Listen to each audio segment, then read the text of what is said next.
Yes, now recording is on. Yes. So okay, this is find molarity of 1 molar NaOH solution. ठीक है? And they have given density is 1.24 gram per ml. So answer is going to be 5/6. ठीक है? What is there? Molarity is 1. So formula is small m is equals to 1000 m divided by 1000 d minus m into mw. What is mw for NaOH? Molecular weight of NaOH is, that is 40. So you will apply here small m is equals to 1000 divided by 1000 into 1.24 is 1240 minus 1 into, so 40. So 1000 divided by 1200. So this is 5/6.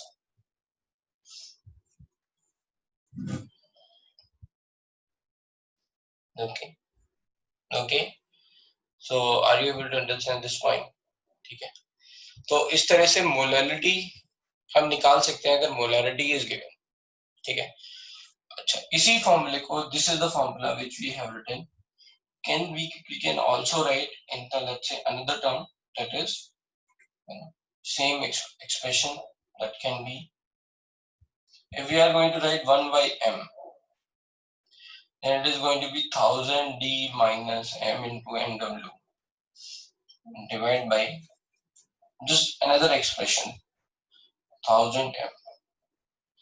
So 1 by small m is equals to d by m, because 1000 is going to cut, minus here mm is going to cut, then mw divided by 1000. So there is another expression for molarity and molarity.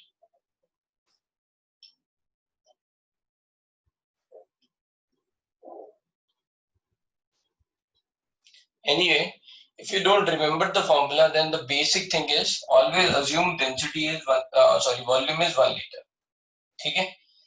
तो आपको मास मिल जाएगा solution का, solute का मास यहां से मिल गया, you can calculate solvent मास. ठीक है?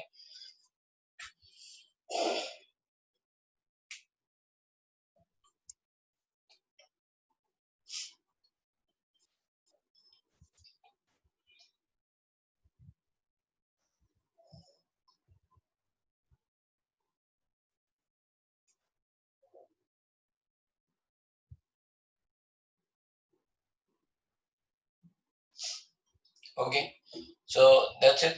लेट्स से अगर मान लो यहाँ पे उल्टा होता कि हमें molarity is given and then they are asking what is molarity.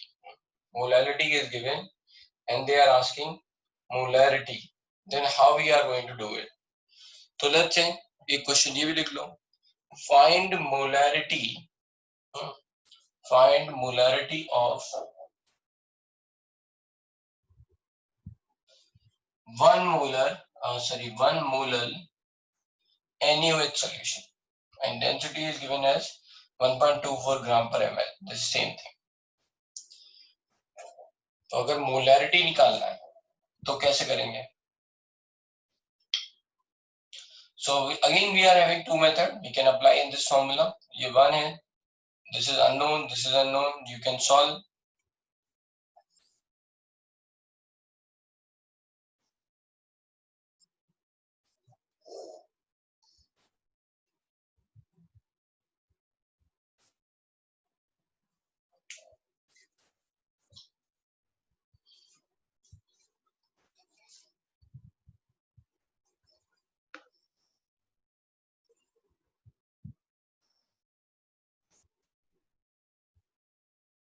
Yes, Vedant. नहीं सर, पहले डाउट.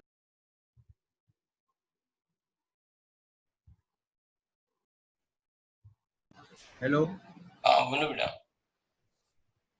सर वो 40 कैसे आया वो समझा नहीं मुझे. NaOH का मॉलिक्यूलर मास कितना होता है? अच्छा सर, हाँ हाँ अभी sir. Sir, m is equal to 1000 m upon 1000 1000d minus m into mw है ना, तो सर वो 1000d का 1240 वो d किस चीज को रिप्रेजेंट करता है सर? वो d वॉल्यूम है कि क्या है? डी क्या है बताओ?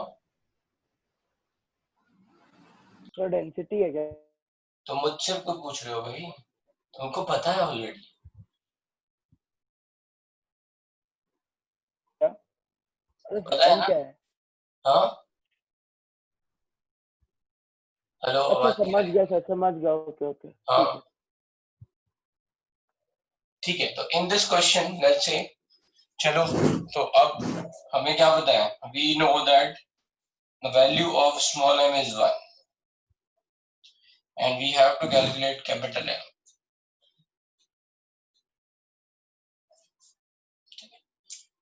So this is 1, this is going to be 1000 M, this is going to be 1240, this is going to be 40 M. So 1240 minus 40 M is equals to 1000 M, और 1240 is equals to, इधर चला जाएगा 1040 M. So M is going to be 1240 divided by 1040. So this is 31/26. जिन लोगों का ऐसा question आ रहा है, answer आ रहा है, उनका सबका सही है। ठीक है, जिन्होंने इनको इसको फ्रैक्शन में कर लिया वो भी ठीक है। ठीक है, पहले 0 से 0 कट किया, फिर 4 से कट कर दिया, तो उससे आ गया आंसर। अनदर मेथड, कोई ऐसा भी सोच सकता है, अनदर मेथड कि हम मान लें वॉल्यूम, अगर देखो मोलैलिटी 1 है ना, तो mass of solvent, mass of solvent हमने मान लिया 1000 ग्राम, एंड मोलैलिटी 1 है, तो molality then will be equals to number of moles, और वो कितना हो जाएगा 1। सो मास ऑफ सॉल्यूट कितना हो जाएगा? मास ऑफ सॉल्यूट, अनदर मेथड बता रहा हूं मैं इससे, कि मास ऑफ सॉल्वेंट आपने मान लिया 1000, तो मोलैलिटी आ गई 1, तो mass of solute, mass of solute will be 1 into 40, so that sorry 40, एक मोल है तो 40 मॉलिक्यूलर मास है, तो 40 आ गया ना। तो मास ऑफ सॉल्यूशन कितना हो गया? मास of solution is 1000 plus 40, so this is 1040। बस जैसे मास आ गया, can you calculate volume? So volume is equals to, क्या होता है volume is equals to, we are going to say, ठीक है, तो यहाँ पे हमें वॉल्यूम चाहिए, तो this is mass by density. So mass is 1040, density is 1.24. So this value is going to be in ml. Now you can apply in the formula, molarity is equals to number of moles 1, है ना, number of moles 1 है, volume 1040 divided by 1.24 into 1000. So this will go up, so again 1240 divided by 1040. So ये तो है एक एक step समझ के जो हमने फॉर्मूला बनाया, उसी को हमने यहाँ पे एक एक स्टेप में तोड़ दिया। अगर फॉर्मूला याद ना रहे किसी टाइम पे, तो हम how we are going to solve, this is that method.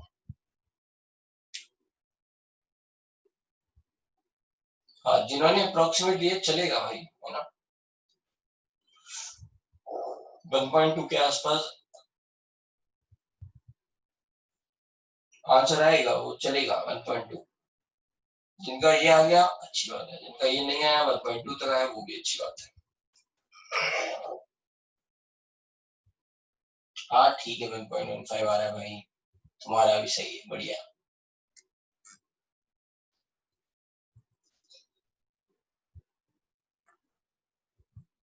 चलो अटेंडेंस ले लेते तुम लोगों की एक बार।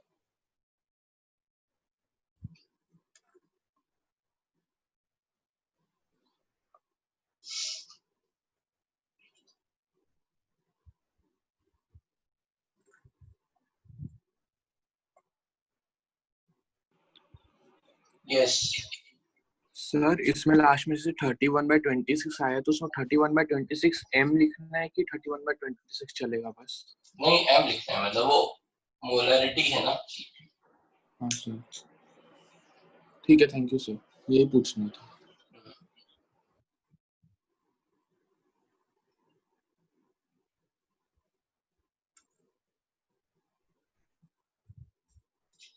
तो कल काफी सारे लोग चले गए थे क्लास के लास्ट में, तो मैंने ये पढ़ाया था उस टाइम पे। ऐसा आपको नहीं करना है ना, बीच बीच में क्लास में नहीं जाना है। क्लास खत्म नहीं हुआ उससे पहले गिव अप हो गया।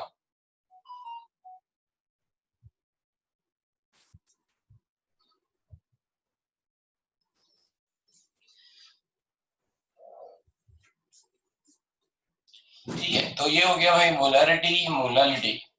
अब जो आता है next concentration term, that is called normality.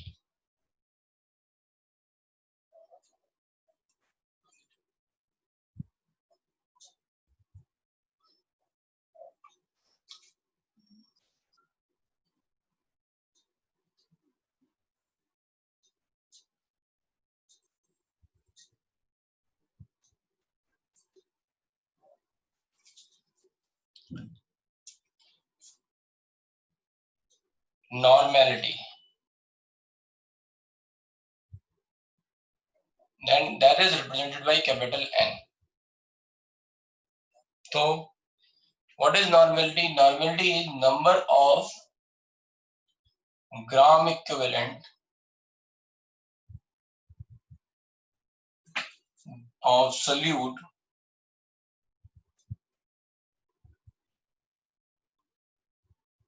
dissolved in 1 liter solution. So here also the term is solution. Gram equivalent or equivalent is the same thing. Okay? So that is number of gram equivalent of solute dissolved in 1 liter solution. So if we are going to write the formula, then वो वही हो जाएगा, number n is equals to number of gram equivalent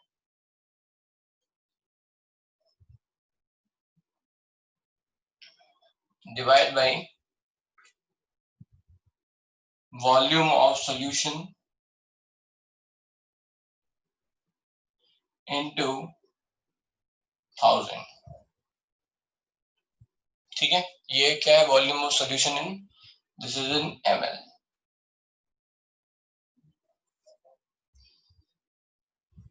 तो ये this is the formula similar to molarity, number of moles divided by volume of solution into 1000. Normality is number of gram equivalent divided by volume of solution into 1000. अब question आता है कि number of gram equivalent क्या होता है.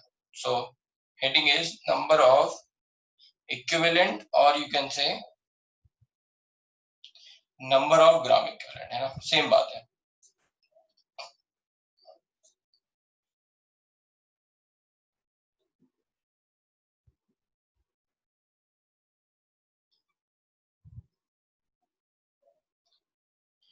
So this is the short form of this one, कि number of gram equivalent लिख के कई जगह number of equivalent लिख देते हैं. So what is number of equivalent? अब ये equivalent का थोड़ा concept समझ लेते हैं कि देखो हो क्या रहा है कि अगर मान लो let's say बार्टर सिस्टम में अगर मैं एक जगह राइस ले लूं और एक जगह मैं वीट ले लूं, ठीक है, rice and that is wheat, तो मैं क्या बोलता हूँ कि ये दोनों है ना, दोनों के मास 1 kg ऐसे हम एक्सचेंज नहीं करेंगे. हो सकता है कहीं राइस ज्यादा होता हो, साउदर्न स्टेट में राइस ज्यादा होता है, नॉर्दर्न स्टेट में वीट ज्यादा होता है. ठीक है, तो मान लो कहीं राइस ज्यादा होता हो और उनको वीट चाहिए, तो उसकी डिमांड क्या होगी, है ना, ज्यादा, सप्लाई कम. So that will not be like 1 kg. It could be कि 1 और 2 kg of rice is equals to 1 kg of wheat, ऐसा कुछ हो सकता है.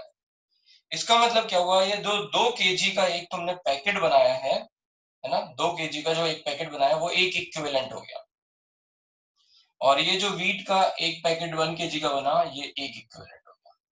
This 1 packet of rice is equals to 1 packet of wheat. समझ में आया? ठीक है, तो ग्राम इक्विवेलेंट का कॉन्सेप्ट यही है कि जब हम केमिकल्स की बात करते हैं तो हम मोल मोल रिलेशन नहीं लिखते हैं। क्यों? क्योंकि कई बार क्या होता है बैलेंसिंग में आपको देखने को मिला होगा कि 1 मोल से 2 मोल रिएक्ट कर रहे हैं, है ना। जैसे मान लो मैं यहाँ पे लिखूं H2SO4, तो मुझे यहाँ लिखना पड़ेगा 2NaOH।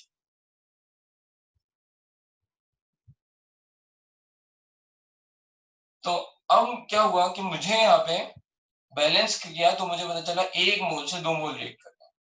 But what I said कि मैंने इसका एक पैकेट बना दिया और मैंने इसका भी एक पैकेट बना दिया। अब मैंने बोला कि इसका एक इक्विवेलेंट इसके एक इक्विवेलेंट से रिएक्ट कर रहा है। So in those cases I don't need to balance the reaction. मुझे ये कभी रिएक्शन को बैलेंस करना ही नहीं पड़ेगा। मुझे क्या है, मुझे हमेशा पता है कि all the time one reactant is going to react with one equivalent of other reactant, है ना। All the time one equivalent of one reactant is going to react with one equivalent of other reactant. ये बात समझ में आ रही है? इसमें किसी को डाउट है? बहुत सारे हैं कंसंट्रेशन टर्म, ठीक है, so many concentration terms are, don't worry about it. इसमें किसी को डाउट है तो पूछ लो, है ना, क्या क्या है डाउट। हाँ, एक मिनट डाउट ले ले, रुको रुको रुको भाई। यस यस सर ये सब क्लियर है सर लेकिन मोलालिटी से किस पे डिपेंडेंट रहता है? मोलालिटी किस पे डिपेंडेंट रहता है मतलब? मोलालिटी इज टेम्परेचर इंडिपेंडेंट, ये लिख लेना। हाँ, molality this one statement, molality is temperature independent, क्योंकि वो मास है ना, मोल्स से भी मास निकलते हैं, मोल्स ऑफ सॉल्यूट से, और मास ऑफ सॉल्वेंट है। हाँ सर। तो mass is temperature independent, so you can right this line कि मोलालिटी इज टेम्परेचर इंडिपेंडेंट, है ना। वहां पे जहां पे आपने मोलालिटी लिखा था ना, वहां पे ये लाइन और लिख लेगा, मोलालिटी इज टेम्परेचर इंडिपेंडेंट। अरे आएंगे ना, अभी मैंने बता थोड़ा दिया कि कैसे इक्विवेलेंट, अभी स्टार्ट किया है, पहले मैं समझा रहा हूँ इक्विवेलेंट होता क्या है।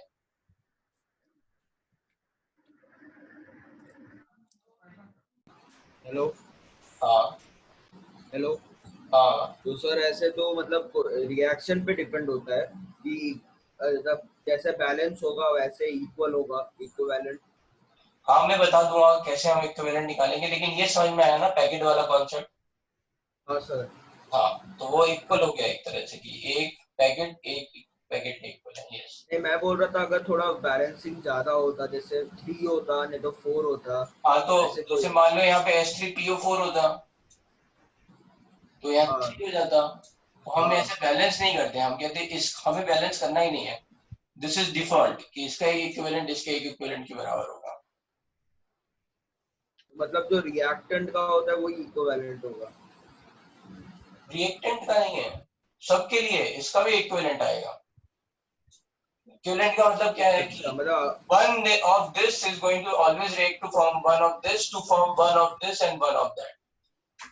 तो यहाँ मोल्स का सिस्टम नहीं है, we are talking about, we are just saying कि पैकेट एक तरह से, एक पैकेट में हो सकता है 1 मोल हो, एक पैकेट में हो सकता है 2 मोल हो, है ना। गिफ्ट में देते हो ना आप लोग पैकेट, राइट। तो हो सकता है किसी में आपने ज्यादा ड्राई फ्रूट भर दिए हो, किसी में कम भरे हो, राइट, बट पैकेट सबको एक ही मिला, राइट। सर सर इक्विवेलेंट का सर नोटेशन सर आपने क्या लिखा है? क्या सर नीचे one equivalent sir H H H NaOH का वन इक्विवेलेंट सर नोटेशन क्या लिखा है सर?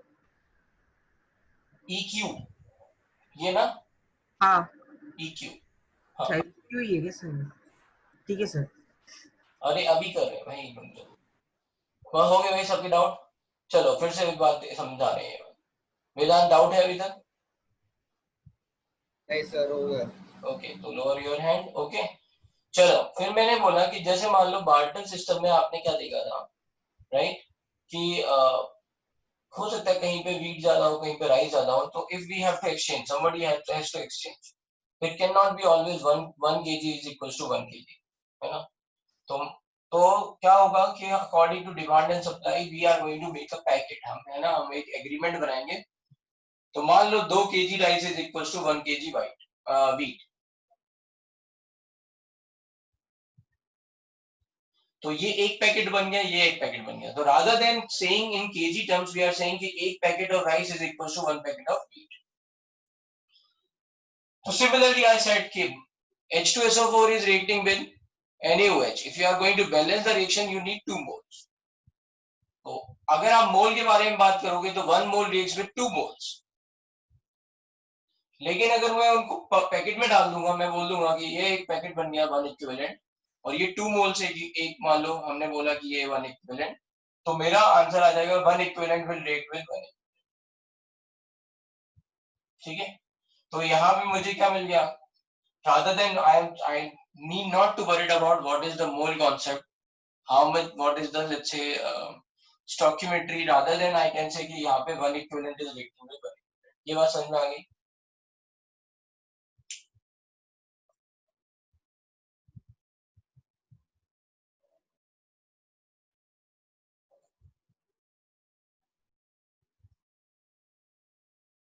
Yes.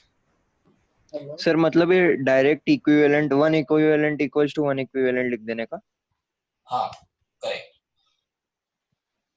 हेलो ना ठीक है, हेलो उनका डाउट है? मतलब नंबर ऑफ इक्विवेलेंट इस रिएक्शन में 4 है। थोड़ा और धीरे बोलो यार, बहुत तेज बोल रहे हो तुम। हेलो हाँ तो मतलब तो नंबर ऑफ अरे थोड़ा तेज बोलो भाई, सुनाई नहीं दे रहा।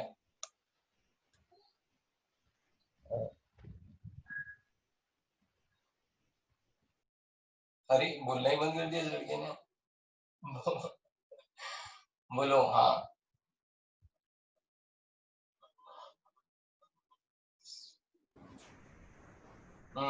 सर मैथ्स वाले मैथ्स पर नहीं जा रहा है। कुछ कोई इंफॉर्मेशन नहीं आ रही मुझे। ऐसा करो तुम अपना मैसेज टाइप करो।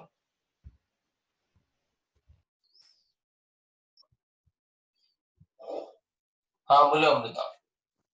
सर आप बोल रहे हो ना 1 इक्विवेलेंट, तो मतलब आपको कैसे पता कि 1 ही है वो? अरे बताएंगे ना, नंबर अभी बताएंगे क्या कैसे आता है, हम अच्छा बताएंगे। हाँ सॉरी अभी तो बस इतना बताया कि इक्विवेलेंट का मतलब क्या है। इक्विवेलेंट का मतलब एक पैकेट बना देने का, ठीक है, और एक packet equals to 1 packet of that. उसमें हो सकता है किसी में कुछ कुछ कम ज्यादा हो, है ना, मोल्स आगे पीछे हो, विल सी। ठीक है, तो anyway in the attendance part yesterday I have seen Manpada students were 84, today it is 76, 8 बच्चे गायब हैं। and yesterday Kalyan students were 61 and today it is 66, तो 5 बच्चे नए आए हैं। तो वो 5 बच्चे कौन है जो कल नहीं आए थे? Raise your hand.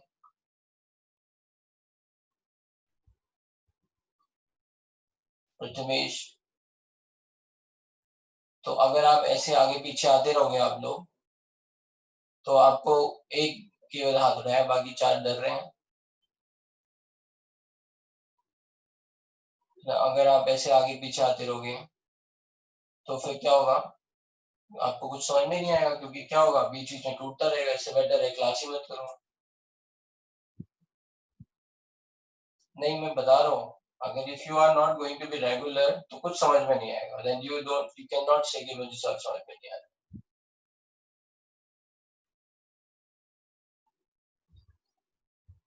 ठीक है, तो बी रेगुलर। चलो अब यहाँ पे समझते हैं। तो अब ये तो मैंने आपको जस्ट अंडरस्टैंडिंग के लिए समझाया है equivalent.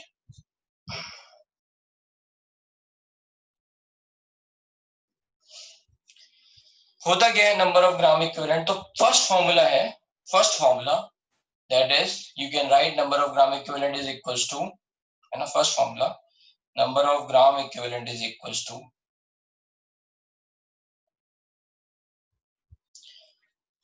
Normality into volume. This is in litre, यहाँ पे लीटर में लिखेंगे। अगर आप ml में लिखना चाहोगे तो you have to divide in by 1000। So that is normality into volume in ml divide by 1000। और ये 1000 आप इधर ले जाओगे तो क्या हो जाएगा, नंबर ऑफ मिली इक्विवेलेंट आ जाएगा। तो एक इक्विवेलेंट में कितने होते हैं 1000 मिली इक्विवेलेंट। सो यहीं पे मिली इक्विवेलेंट और मिली मोल्स वाला फॉर्मूला आ गया। तो number of milli equivalent is nothing but normality into volume in ml। जैसे मिली मोल्स था वैसे ही मिली इक्विवेलेंट है, ठीक है। तो अगर मोल्स होंगे तो मोलरिटी इनटू वॉल्यूम होगा, इक्विवेलेंट है तो normality into volume.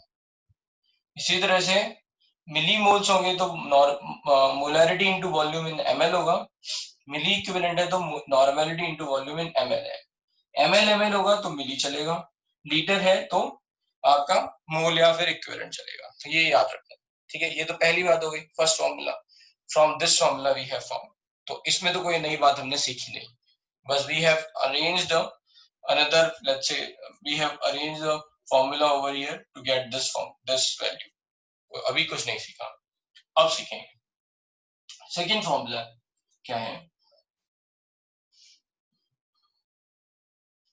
and that is very important formula कि number of equivalent is equals to valency factor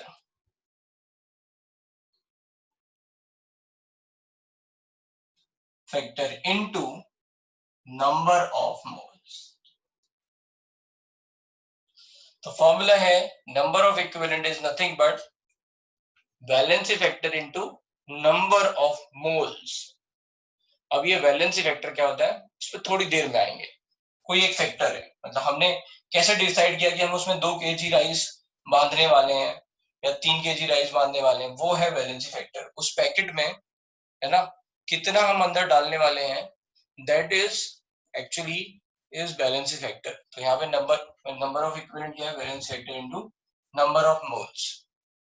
अब इससे एक बहुत इंपॉर्टेंट बात है कि याद आपको पता चलेगी, नंबर ऑफ इक्विवेलेंट क्या है n इंटू वी।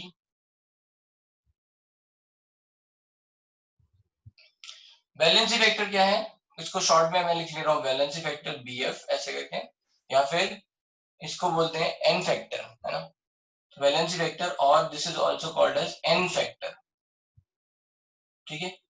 ये हम थोड़ा और आगे देखेंगे ऑक्सीडेशन रिडक्शन रिएक्शन में n फैक्टर। तो वैलेंसी फैक्टर और n factor is same thing, but right now I am writing valency factor, ठीक है। तो valency factor in short into number of moles क्या हो जाएगा, मोलरिटी इनटू वॉल्यूम। तो वॉल्यूम कट, तो एक रिलेशन मिल गया, that is relation between normality and molarity,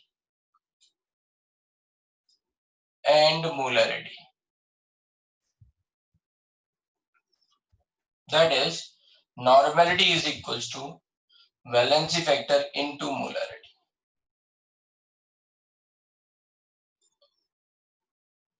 अब हम थोड़ी देर में समझेंगे कि बैलेंसी फैक्टर को कैलकुलेट कैसे करते हैं, ठीक है। बहुत सारे लोगों ने हाथ उठा दिए हैं, बैलेंसी फैक्टर अभी हमने नहीं बताया, तो जिन लोगों को बैलेंसी फैक्टर में डाउट है डोंट आस्क राइट नाउ, हम बताएंगे कि इसका बैलेंसी फैक्टर क्या होता है, ठीक है। तो मैंने क्या बोला, ये फॉर्मूला है number of equivalent is valency factor into number of moles. I will take doubt in little bit time, ठीक है, सो हैव पेशेंस, ठीक है। तो मैंने बोला कि कितने number of let's say moles होंगे उस एक पैकेट के अंदर, that is based on valency factor. अब देखते हैं क्या है valency factor. So some information और some let's say rules are given.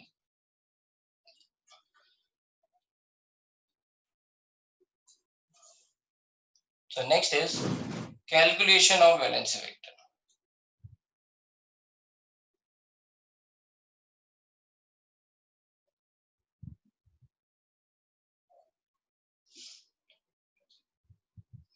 So first is for acids,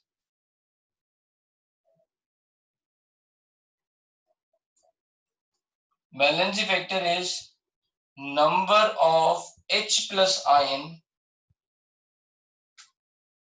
released by an acid and released by one molecule of acid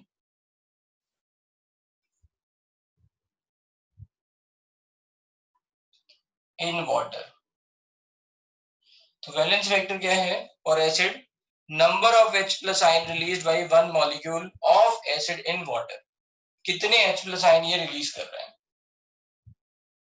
जैसे example अगर मैं लिख लूं H2SO4, वैलेंस वेक्टर कितना हो जाएगा? How many H+ ion it is releasing? 2। अगर मैं HCl लिख लूं तो how many? 1। If I am going to write H3PO4 then how many? 3। ठीक है, तो ये हो गया valency factor, number of H+ ion released by one molecule of acid in water. This number of H+ ion released by one molecule of acid is also called as basicity of acid. Basicity of acid. That's why H2SO4 is called dibasic. HCl is going to call monobasic, and H3PO4 is going to call tribasic. तो ये इस बात पे depend कर रहे हैं, है ना। तो कहीं पे ये टर्म लिखा हो डाइबेसिक तो आप समझ जाओगे कि how many H+ ion given by one H2SO4 one molecule of acid, then you will say 2.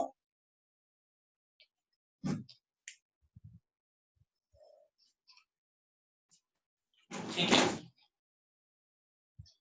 Right.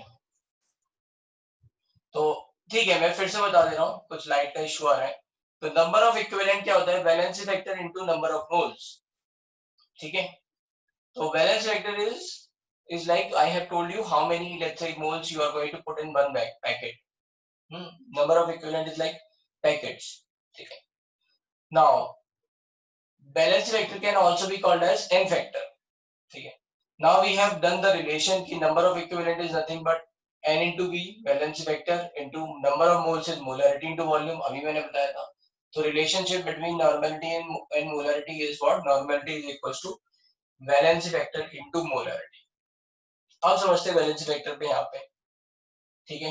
Calculation क्या है? तो for acid valency vector is number of H+ ion released by one molecule of acid in water which is also called basicity of acid. हाँ, इसीलिए मैंने दोबारा पढ़ा है ना जुनेद, कि आपको नहीं दिख रहा था लाइट के कारण, right. So that's why I clarify again.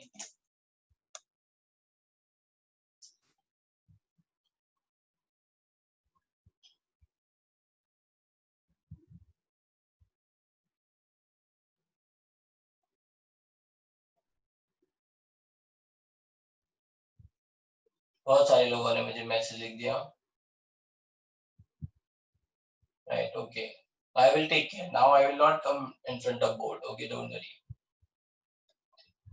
जिनके अभी भी डाउट हैं, just only those guys remaining lower their hands. बहुत सारे लोगों ने हाथ उठाए।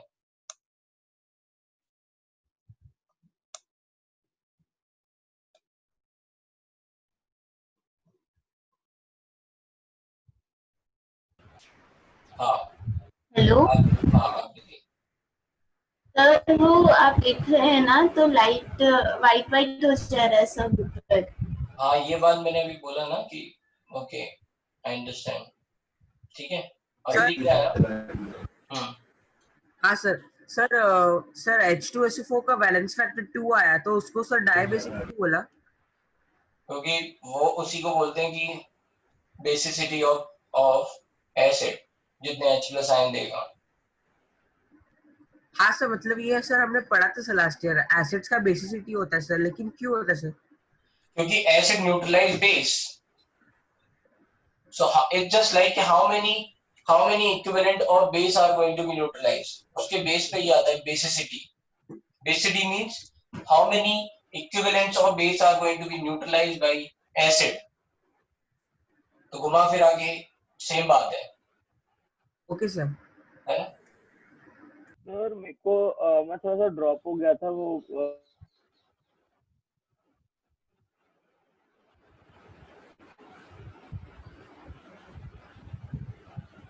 वैलेंसी फैक्टर वापस समझाएंगे?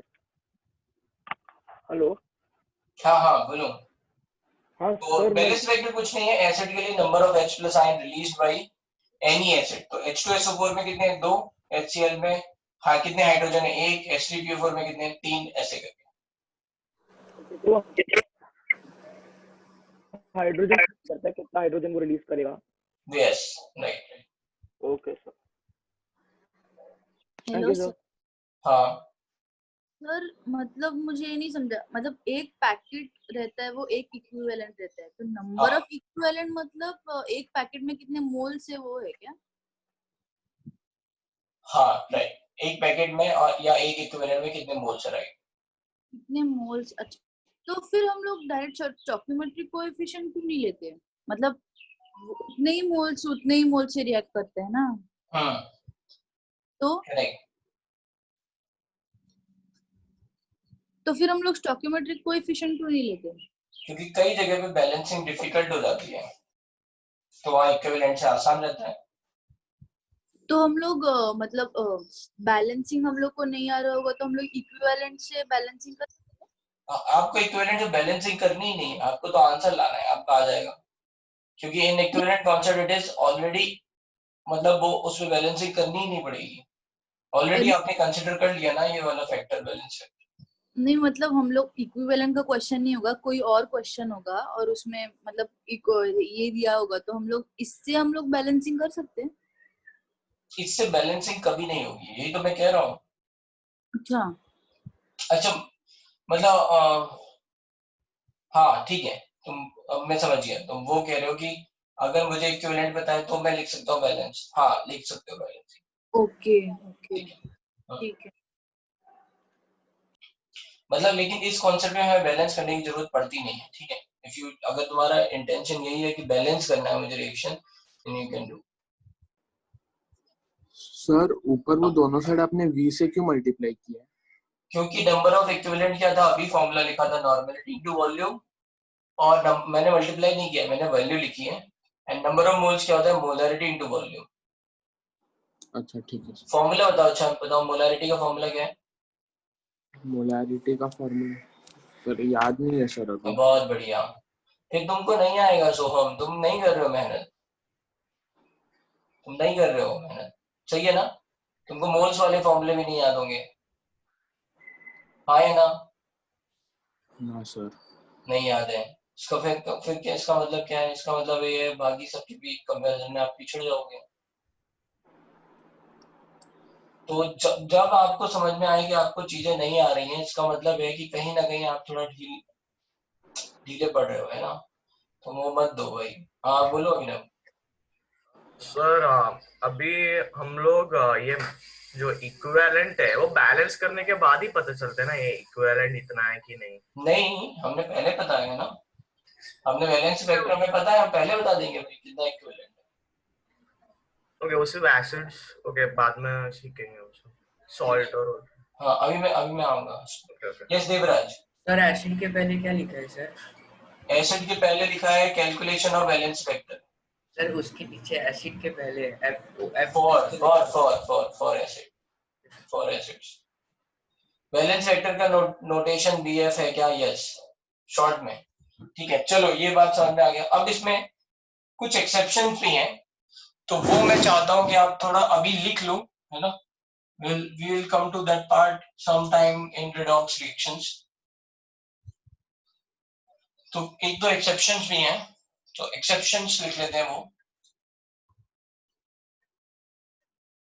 कि अगर मैंने यहाँ पे ले लिया H3PO3 तो इसका बैलेंस वेक्टर आता है 2, और H3PO2 तो इसका बैलेंस वेक्टर, सॉरी हाँ H3PO2 तो इसका बैलेंस वेक्टर आता है 1। तो ये याद रखना है, ठीक है। These are the two exceptions, H3PO3, H3PO2। अभी बस इनको एक आइडिया रखना है कि ठीक है ये ऐसा होता है, ठीक है।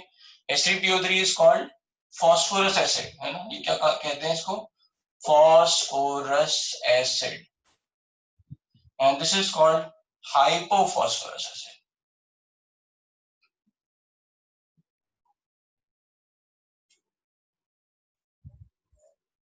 ठीक है। Now this is for acid। Base के लिए क्या होगा,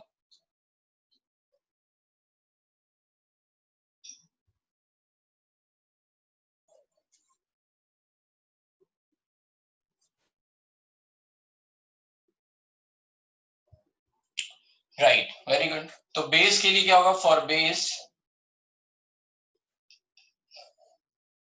balance vector is equals to acidity of base, or it is equals to number of OH minus ion released by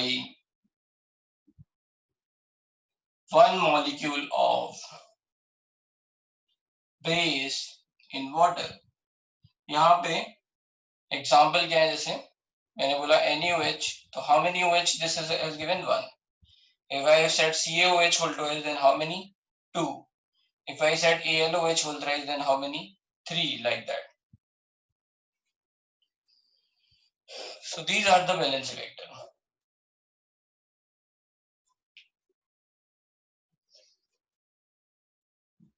acid base हो गया, ठीक है। अब बात आती है सॉल्ट की।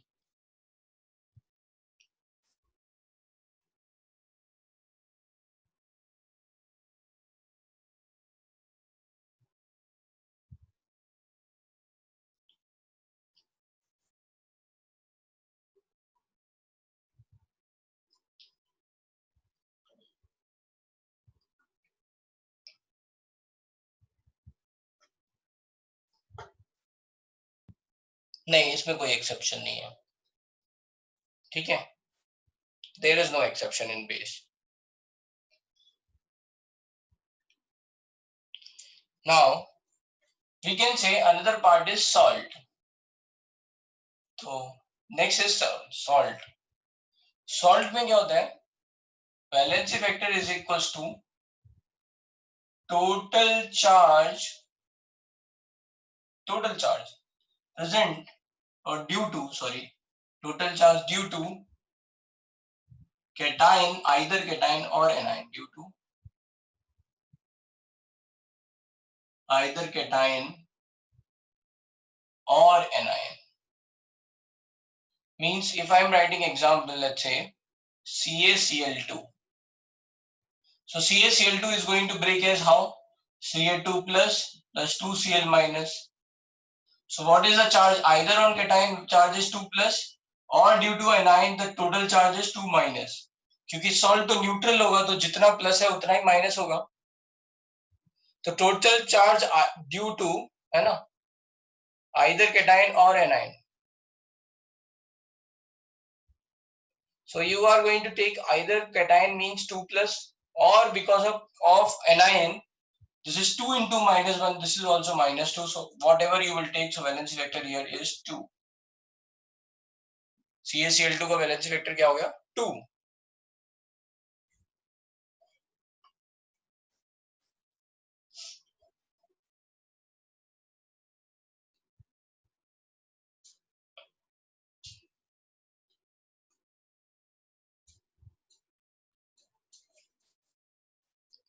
Now another example, let's say if I am going to take Ca3PO4 whole twice, calcium phosphate, then this will break as 3Ca2 plus 2PO4 3 minus, 3Ca2 plus 2PO4 3 minus।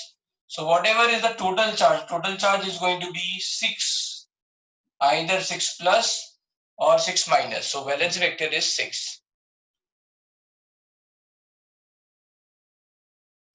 for salt। Total charge due to either cation or anion।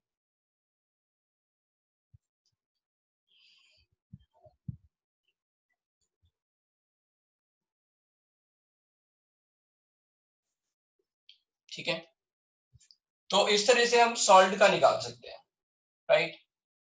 And for ions अगर हमें निकालना है ions,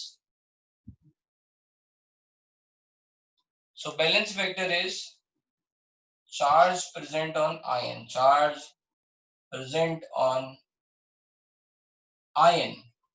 so that's why let's say if I am saying Al3 plus, so valence vector is going to be 3। if I am saying Na plus, valence vector is going to be 1।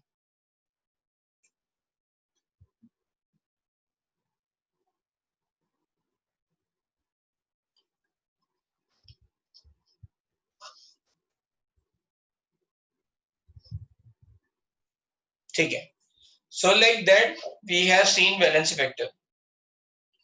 ठीक है, now there is a very important point जो मैं अब बताना जा रहा हूं.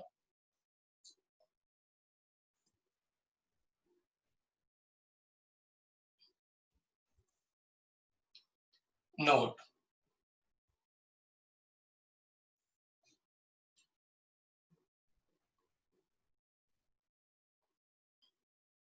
for salt we have to remember the charge of an ions. आपको पता है ये कैसे ब्रेक होते हैं भाई? अगर किसी को ये बात नहीं पता है कि इन पे क्या चार्ज है, तो क्रॉस मेथड आपको पता है. That means 3 would have been here, 2 would have been here. So that's why calcium is having 2 plus, phosphate is having 3 minus. ये आयनिक कंपाउंड को लिखने का मेथड है. वैसे भी आपको थोड़ा बहुत तो आइडिया रहता है कि कितना चार्ज होगा, तो इसकी जरूरत पड़ेगी नहीं, लेकिन अगर कहीं पड़े then you can do this.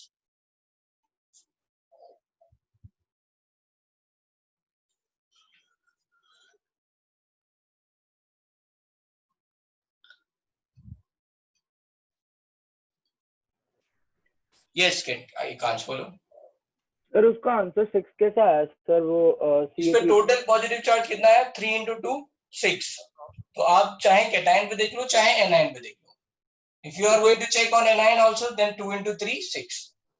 Sir दोनों का हर बार सेम ही आएगा? Obviously सॉल्ट न्यूट्रल है, तो जितना पॉजिटिव होगा उतना ही नेगेटिव होगा. अच्छा हाँ sir, okay okay, thank you. Hello, हाँ बोलो बेटा. Good morning sir. सर मुझे एक डाउट है. सर अभी अगर हम नाइट्रोजन लेंगे या ऑक्सीजन लेंगे आयंस के लिए, तो उनका वैलेंसी फैक्टर क्या होगा? उन पे जो चार्ज आएगा. बताओ ऑक्सीजन पे कितना चार्ज आता है? 6. Charge sorry 2. हाँ 2 माइनस, तो 2 हो जाएगा. नाइट्रोजन पे 3 माइनस, तो लिख लो लेट्स से नाइट्राइड, तो उस पे वैलेंस वेक्टर हो गया 3. अच्छा, पॉजिटिव हो या नेगेटिव हो तो वैलेंस फैक्टर हमेशा 2 ऐसे ही होगा क्या? हाँ. ओके सर, ठीक है सर, थैंक यू. हेलो. हाँ बोलो बेटा. सर जब हम आयंस बोलते हैं, मतलब फॉर आयंस आपने बोला ना, तो उस टाइम जो आयंस है वो हम कैटायन लेंगे या अनायन? कोई भी ले लेंगे, दोनों है. दोनों में से कोई भी? हाँ कोई भी, जो भी आयन दे रखा होगा उसका. Okay sir, okay, thank you. अब what I am right now I am saying that is also very important. ठीक है, तो जैसे मैं एक एग्जांपल ले रहा हूँ कि अगर मैंने लिखा 1 मोलर H2SO4, अगर मैंने लिखा 1 मोलर H2SO4 दे रखा है solution, then what is going to be normality? This is equals to, here valence vector is 2. So normality formula I have told you, valence vector into molarity. So I am writing directly 2 normal H2SO4, because normality is valency vector into molarity. ठीक है, ये short में मैंने समझा दिया. अब मैं दूसरी बात कहता हूं कि अगर मान लो यहाँ पे 1 मोलर H2SO4 का 1 लीटर है, 1 लीटर ऑफ 1 मोलर H2SO4 है. ठीक है, तो इसका मतलब क्या हो जाएगा? 1 लीटर ऑफ 2 नॉर्मल H2SO4 हो जाएगा. इसका मतलब क्या होगा? मैं I can write moles of H2SO4 is going to be, moles of H2SO4 is molarity into volume, so that's why 1 mole. सही है, molarity into volume, that is 1 mole. Now can I say from here that moles of H plus ion is nothing but, ये moles of H2SO4 का मतलब क्या था? M into V, which is 1 mole. और number of moles of H plus ion कितने होते हैं? N1 M1 V1. N1 क्या था वहां पे? Number of H plus ion है ना, present in acid. That number of H plus ion क्या है? कुछ नहीं, बेसिसिटी है. So this number of H plus ion क्या है? कुछ नहीं, बेसिसिटी है. So this N1 M1 V1 is nothing but is going to be 2 mole. ये बात समझ में आई? Moles of H plus ion, that is going to be N1 M1 B1 and this N1 and M1 is nothing but normality. तो अभी हम आएंगे इस बात पे, राइट? फिर से समझते हैं, थोड़ा सा यहाँ पे बड़ा लिख देता हूँ. 1 liter of 2 normal H2SO. तो अगर मान लो 1 लीटर और 1 मोलर H2SO4 दिया है तो मोलैरिटी क्या होती है? Sorry, नॉर्मेलिटी क्या होती है? Valency vector into molarity. So that's why you will get 1 into 2, 2. So 2 normal. Now I just focus on how many moles of H2SO4 are present. So moles of H2SO4 is nothing but M into V, so that is 1 mole. And moles of H plus ion is nothing but N1. How many number of H plus ion in H2SO4 into moles of H2SO4. So this is N1 M1 B1. That's what I have written. And यहाँ पे you can write M1 B1. So that is 2 mole. If we have to calculate what is the concentration of H plus ion, what we are going to write N1 M1 means moles of H2SO4. If I have to write concentration of H plus ion, yeah, molarity of H plus ion, molarity of H plus ion, which is also called as, or concentration of H plus ion, that is nothing but moles of H plus ion divided by volume.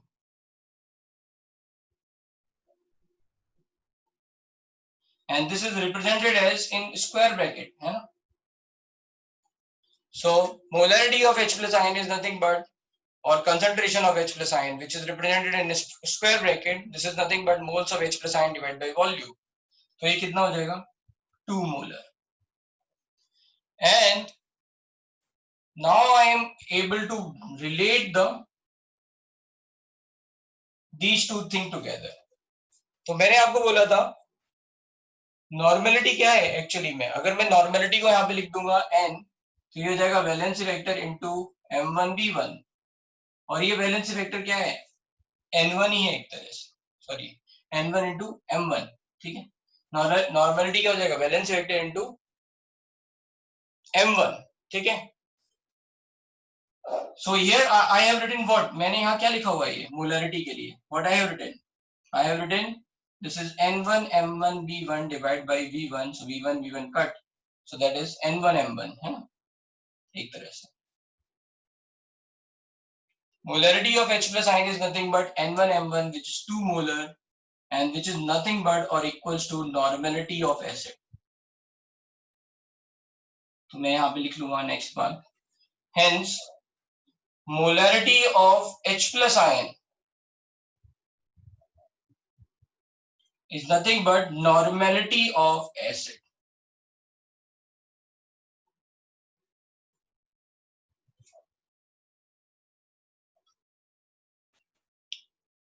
अब फिर से समझते हैं इस बात को दोबारा.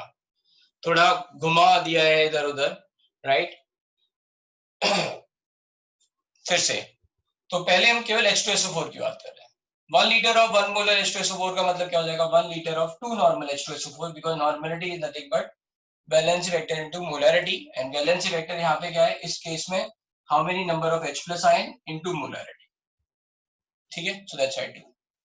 Now what I did is I just deliberately write these two terms so that you can understand कि molarity मैंने अगर लिखा होता directly कि molarity of H plus ion N1 into M1 है तो आपको नहीं समझ में आता, इसलिए मैंने ये दो टर्म लिखे. But you can skip to this part, है ना? molarity of H plus ion क्या हो जाएगा, है ना? N1 into M1. How we are getting? तो मैंने पहले moles निकाले. moles क्या होगा? molarity into volume. moles of H plus ion निकाले, that is nothing but N1 M1 B1, which is 2 mole. तो फिर मैंने molarity of H plus ion निकाल लिया, moles divide by volume. So I am getting 2 molar solution. और from here I can write molarity of H plus ion क्या है? N1 M1 है ना? Molarity of H plus ion क्या है ये?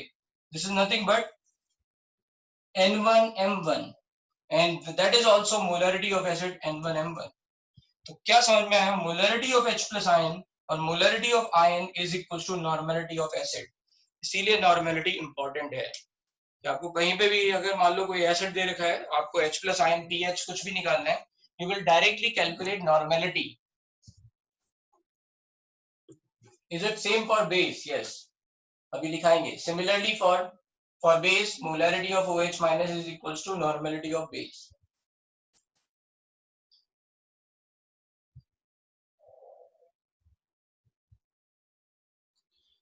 इस बात में किसी को कोई दिक्कत आई हो कि सर ये मुझे नहीं समझ में आया?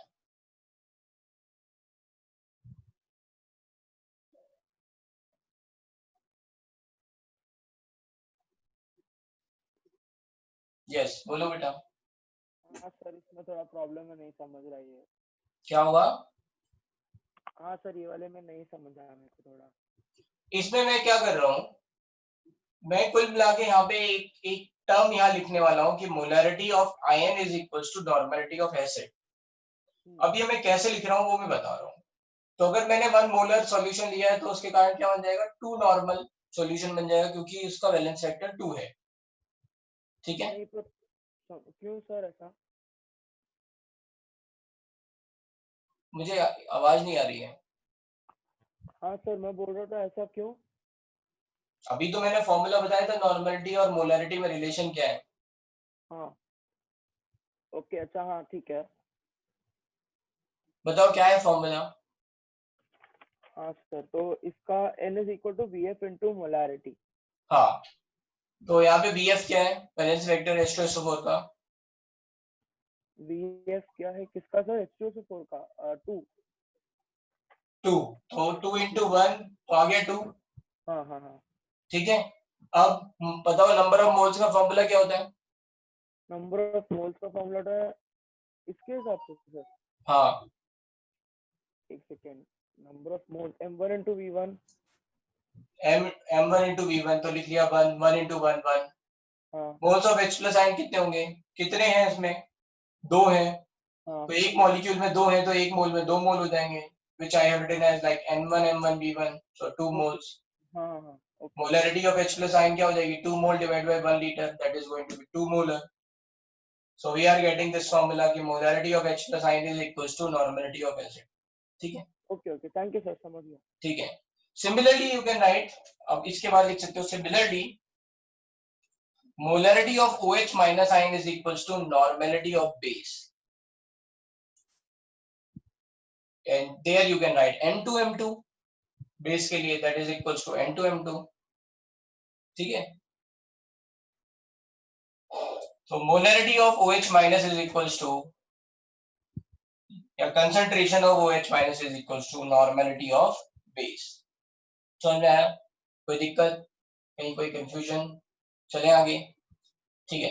तो ये नॉर्मेलिटी यहाँ पे हमें काम आएगी, राइट.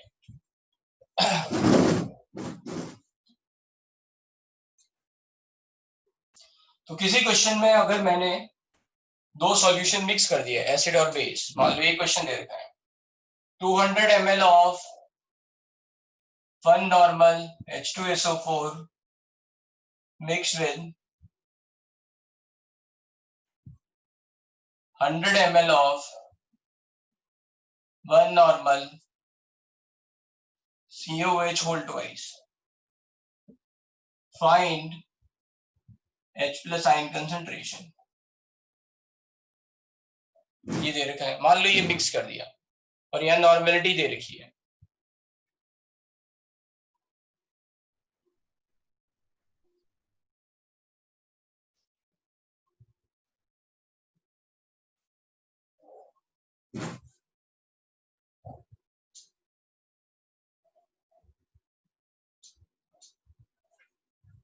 नॉर्मेलिटी दे रखी है मतलब आपको दे रखा है N1 M1 और N2 M2.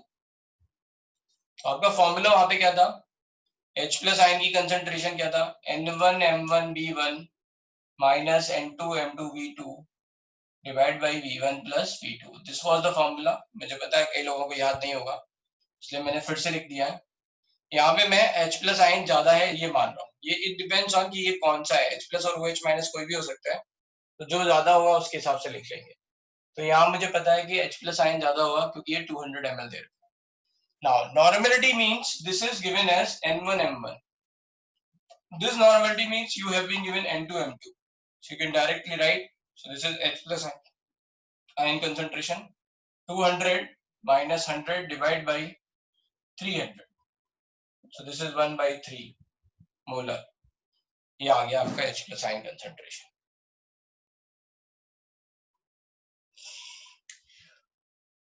समझ में आया?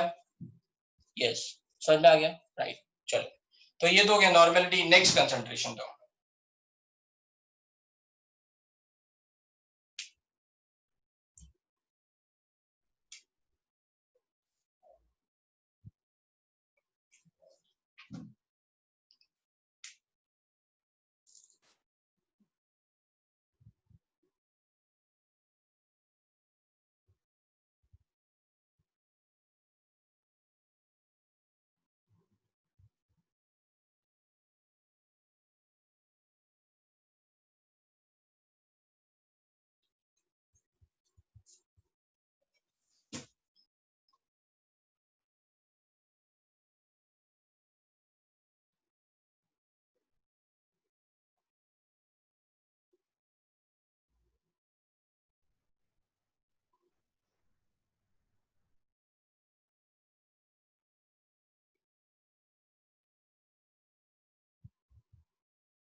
Okay, so next part we are going to check, that is percentage concentration। बहुत आसान है, ठीक है। weight by weight, weight by volume, volume by volume, like that, ठीक है। So fourth part or fourth term is going to be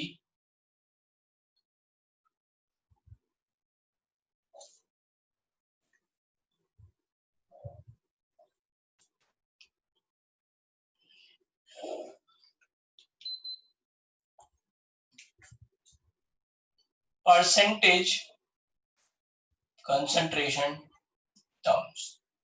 percentage का मतलब ही होता है आउट ऑफ 100, है ना। क्या है? Out of 100। तो वेट बाय वेट है तो मतलब 100 में कितना है? अगर total mass of solution 100 gram है तो 100 ग्राम में कितना solute, right. So we are going to understand. So there are parts, we are having a percentage weight by weight, या फिर और परसेंटेज बाय मास, ठीक है। परसेंटेज वेट बाय वेट, और you can say percentage by mass. What is the formula? Simple formula is percentage means out of 100। So कहीं पे लिखा हुआ है कि let's say example 25% by mass, इसका मतलब क्या हो गया? That means 25 gram solute in 100 gram solution directly, ठीक है। परसेंटेज बाय मास का मतलब क्या है? 25 ग्राम सोल्यूट इन 100 ग्राम सॉल्यूशन, ठीक है।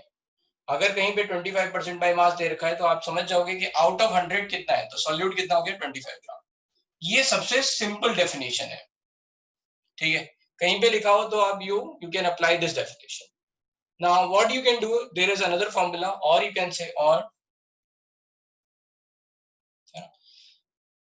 percentage weight by weight is equals to mass of solute divided by mass of solution into 100।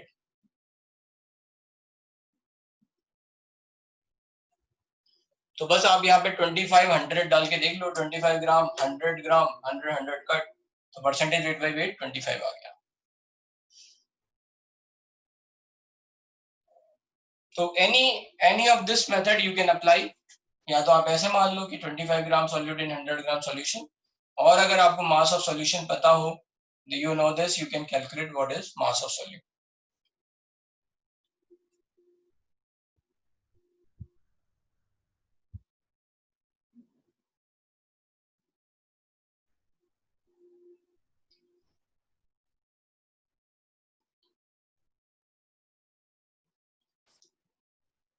Now from here you can also calculate mass of solvent. ठीक है, you can also calculate mass of solvent, and the moment you can calculate mass of solvent you can also relate with molality, है ना. So percentage by mass is related with molality. So here relation between percentage weight by weight and molality.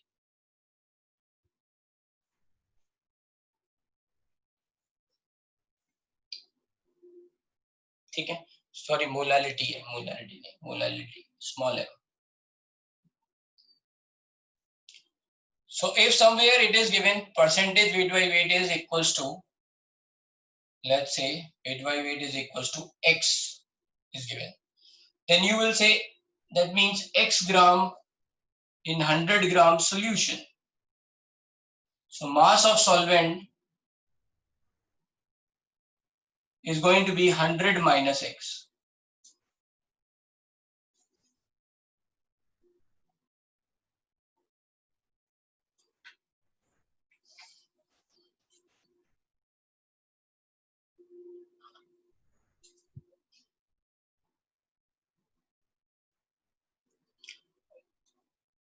In that question, जो previous question था उसमें minus इसलिए किया क्योंकि H plus and OH minus destroys each other. Revision करना है, आप लोग रिवीजन नहीं कर रहे हो, नहीं करोगे तो आपको ये चैप्टर टफ लगेगा और लग भी रहा होगा. और जो लोग रिवीजन कर रहे हैं आई एम श्योर कि उनको ये चैप्टर उतना डिफिकल्ट नहीं लग रहा होगा. ठीक है, विल टेक अ पोल, थोड़ी देर में लेते हैं कि कौन किसको कितना डिफिकल्ट लग रहा है. Will take a poll. Mass of solvent that is going to be 100 minus x. ठीक है, अब आपको मास पता है, मास ऑफ सॉल्यूट पता है x gram. Can you calculate molar mass, sorry can you calculate number of moles. So number of moles कितने हो जाएंगे, number of moles is equals to moles of solute is equals to x divide by mw. बस आ गया answer आपका. तो molality is equals to x by mw into 100 minus x into 1000. अब जहां जहां पे x लिखा है वहां पे परसेंटेज वेट बाय वेट लिख दो. m is equals to percentage weight by weight divided by mw 100 minus percentage weight by weight into 1000. क्या 1000. चलो पहले एक बार x के टर्म्स में लिख लेते हैं. So this is 1000x divided by mw 100 minus x. ठीक है, फॉर्मूला याद रखने की जगह I would like you should remember the approach कि ये इतना है तो इसका मतलब इतने ग्राम सॉल्यूट इतने में हो गया, मास ऑफ सॉल्वेंट निकाला, मोलैरिटी निकाली, बस. फॉर्मूला आप भूल सकते हो. ठीक है,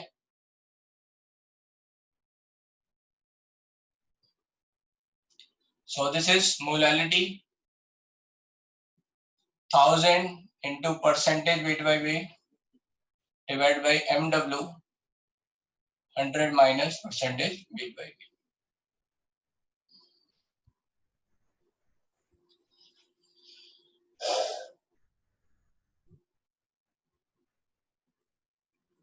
समझ में आ रहा है ये बात कि हमने मोलैलिटी से कैसे रिलेट कर दिया percentage weight by wait.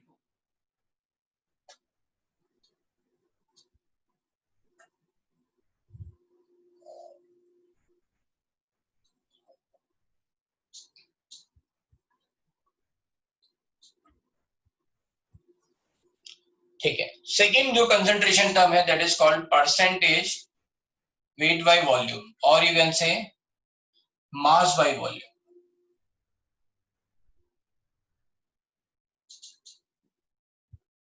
So example somewhere it is given as 30% weight by volume, then what is it, this is equals to 30 gram solute in 100 ml solution. इसका मतलब ये है 30% weight by volume का मतलब क्या है, 30 gram solute in 100 out of 100, percent मतलब out of 100. So 30 gram solute is present in 100 ml solution, क्योंकि weight by volume है तो solute is going to be in grams and volume of solution is going to be in ml. Formula क्या है? और percentage weight by volume is nothing but mass of solute divide by volume of solution into 100। इसमें आपको confusion हो रहा, ये आपने पढ़े हुए टर्म में, हो सकता है इनमें पहले कंफ्यूजन रहा हो, तो ऐसे ये वाली लैंग्वेज आप याद रखो, है ना। 30% तो मतलब ये हो गया। Now you have fix the volume, you have fix the mass, ठीक है। परसेंटेज वेट बाय वॉल्यूम, ये एक और फॉर्मूला है, you can remember, percentage weight by volume, mass by volume. Weight by volume है तो mass of solute divide by volume of solution into 100, बस। How we are achieving this? That is percentage weight by volume, तो mass of solute divide by volume, तो volume of solution into 100। अब यहाँ पे volume of solution वाला term आ रहा है, तो you can relate it with molality, sorry molarity. Volume of solution दे रखा है, this is similar to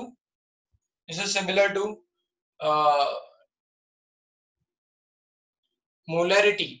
So we can write relation between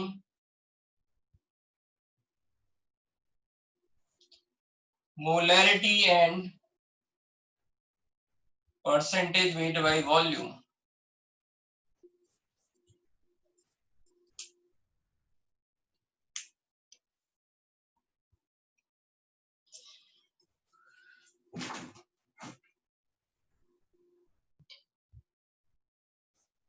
ठीक है, ये मोलैरिटी है, कैपिटल M।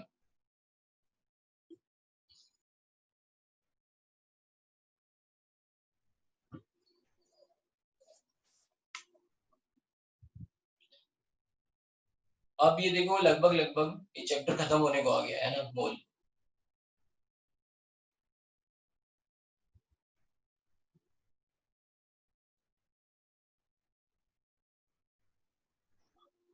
ठीक है, so if this chapter is about to finish, I want कि देखते हैं कैसा जा रहा है ना। I'm taking a poll. चलो बताओ भाई, कहाँ लोग कहाँ पहुंचे? नहीं, आपको नहीं निकालना, मैं बता दूंगा।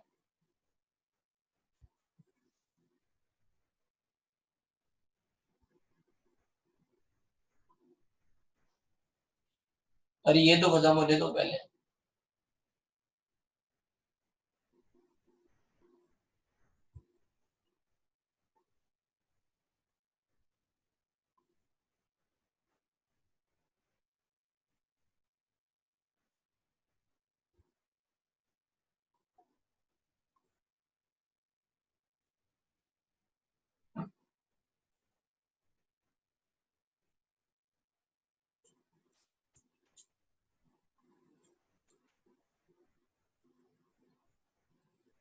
Yes, this is kind of a break itself.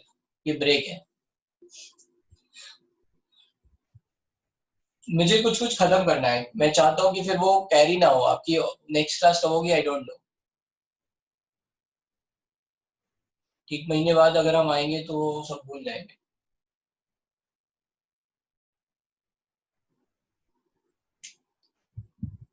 कर लो ना ब्रेकफास्ट। कौन सा तुम्हें कोई देख रहा है? अपने टेबल पे बैठते बैठते खा लो।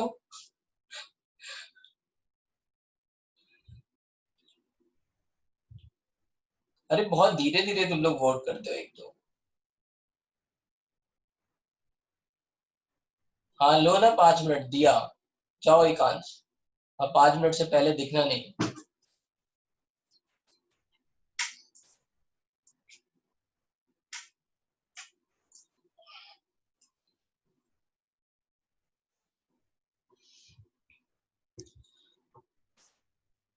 जल्दी जल्दी फास्ट। देखो अभी 120 वोट पड़ेंगे, बाकी के पास आई थिंक नेट कनेक्शन का प्रॉब्लम हो सकता है।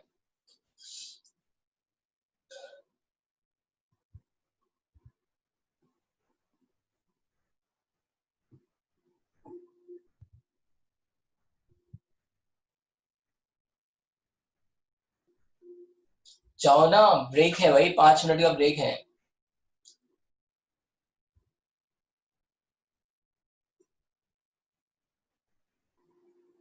अच्छा चलो मैं 10 मिनट का ब्रेक दे रहा हूँ, इसके बाद ये पोल हो जाए, उसके बाद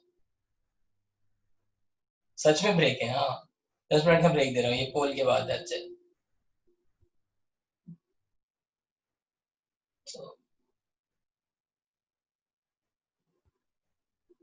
चलो so let's say whoever has polled till now, okay 10 minute में 10:35 सॉरी 9:35 पे आना है, ठीक है,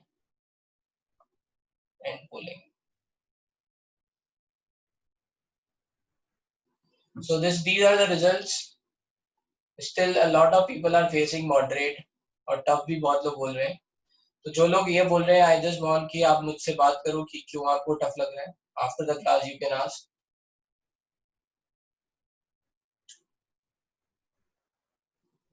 ठीक है। And this is little bit one students is also saying कि मुझे complex और confusing लग रहा है, मुझे कुछ नहीं आता है इस चैप्टर में। So whoever is like this, they can ask कि क्यों दिक्कत हो रही है। We'll think about it कि क्या नहीं आ रहा है। Okay, we'll see. ठीक है, तो 10 मिनट का ब्रेक है, 9:35 में मिलते हैं।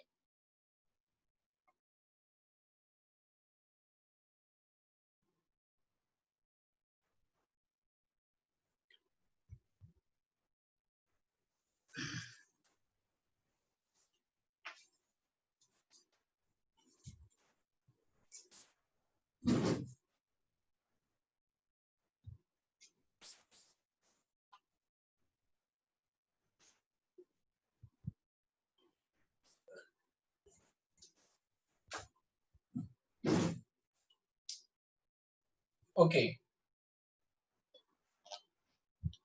तो let's say यहाँ पे we have to build a relation between molarity and percentage weight by volume.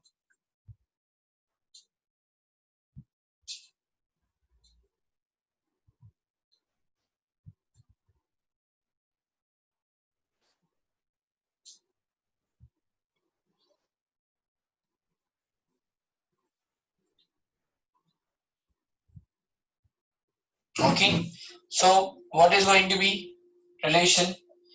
So over here we are having, let's say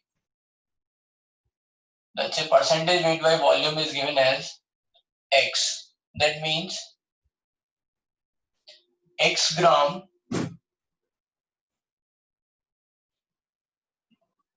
if percentage weight by volume is given as X, that means X gram in 100 ml solution. Now we know the mass X gram. So can we calculate moles? So moles of solute, that is X divided by MW. So molarity is equals to X by MW divided by 100 because volume of solution is 100 into 1000. So this is going to cut. So molarity is equals to 10X by MW, or you can say 10 percentage weight by volume divided by MW.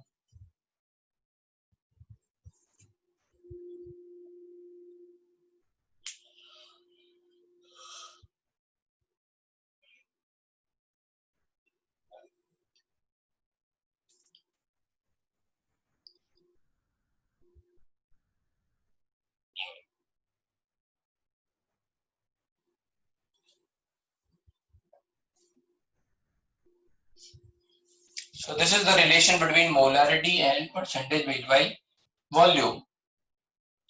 Now another thing, that is third is in this part C, that is percentage weight V by V, or you can say percentage by volume.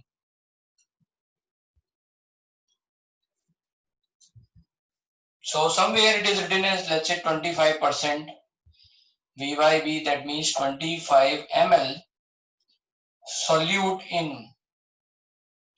100 ml solution. Now this mainly this type of term is used for gaseous mixture or it is for liquid है ना, क्योंकि दोनों liquid में होंगे तो. So here the important term is for gases mixture. So in gases mixture,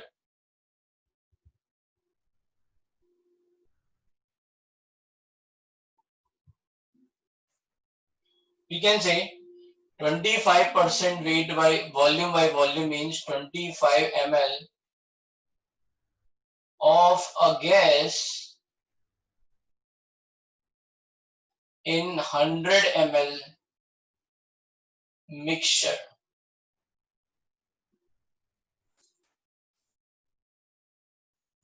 Now, volume is related with moles. तो पहले ये समझते percentage volume by volume is nothing but, है ना, वॉल्यूम फ्रैक्शन क्या होता है, what is volume fraction. So volume fraction क्या होगा कि आउट ऑफ 1, तो जो परसेंटेज वॉल्यूम बाय वॉल्यूम है उस डिवाइड बाय 100.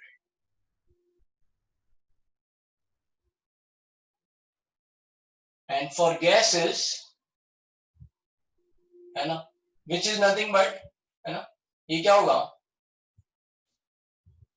इसका फॉर्मूला और क्या होगा, इसका फॉर्मूला मैंने नहीं लिखा तो यहाँ पे फॉर्मूला लिख सकते हैं और, ठीक है. Percentage volume by volume is volume of solute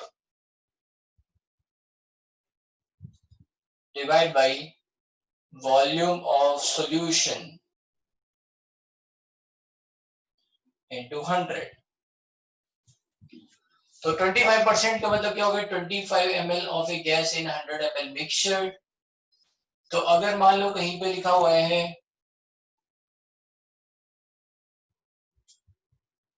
if I have to write, and we know at constant temperature and pressure, this is for gases mixture only, है ना, not for liquid. We know at constant temperature and pressure, volume is proportional to moles.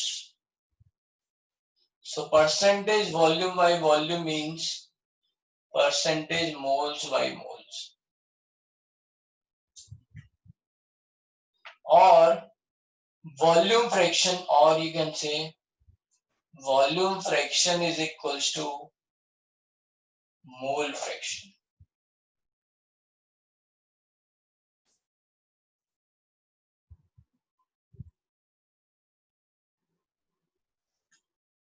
So volume fraction मतलब क्या है, mole fraction.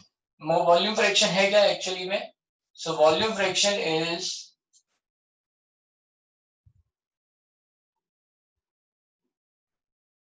percentage volume by volume divided by 100 out of 100, and which is also equals to mole fraction. तो यहाँ जो relation बन रहा है volume by volume का, that is with the mole fraction. आप मोल फ्रैक्शन से बना रहे हो ये रिलेशन.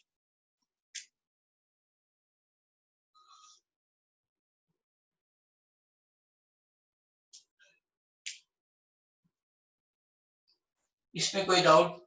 यस, अब मैं यहाँ से डाउट ले लेता हूँ.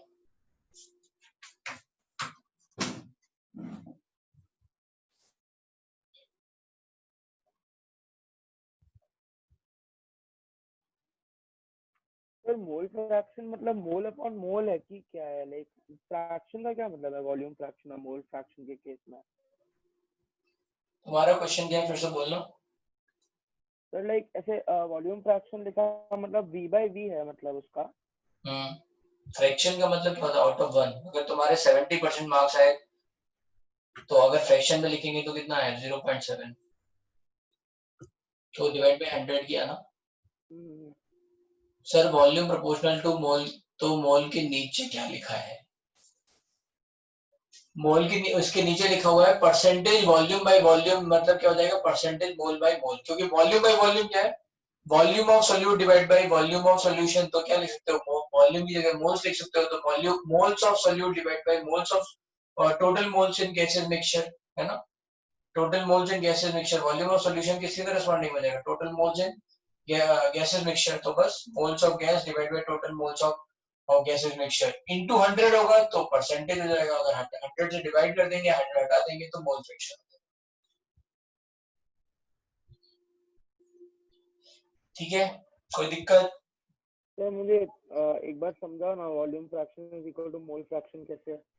Volume is proportional to mole, सही है ना, पीवी इक्वल्स टू एनआरटी से। कहाँ से आप रिवाइज नहीं कर रहे हो? हाँ नहीं कर रहे हो रिवाइज? नहीं सर वो तो पता है। हाँ वो तुम्हारा दोस्त का है प्रणव, प्रणव वो रिवाइज कर रहा है। हाँ रिवाइज कर रहे हो? क्या हुआ सर? हाँ सर कर रहा हूँ। कर रहे हो पक्का? हाँ सर कर रहा हूँ। तो बताओ। अच्छा मोल्स का फॉर्मूला, मोल फ्रैक्शन का फॉर्मूला। सर मोल फ्रैक्शन का फॉर्मूला, सर एक मिनट सर।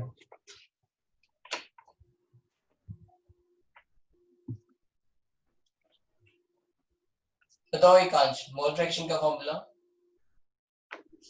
सर एक सेकंड, मोल्स का सर मेरे को पता है सर, याद नहीं आ रहा है सर, एक मिनट।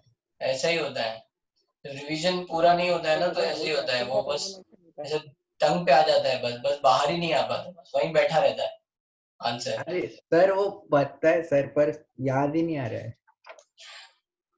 अरे भाई फ्रैक्शन लिखा हुआ है, तो moles of A, moles of anything divide by total moles, that's it. हाँ सर। अच्छा सर। है ना, मोल्स ऑफ, मान लो सॉल्यूट लिया है तो moles of solute divide by total moles, that's it, fraction.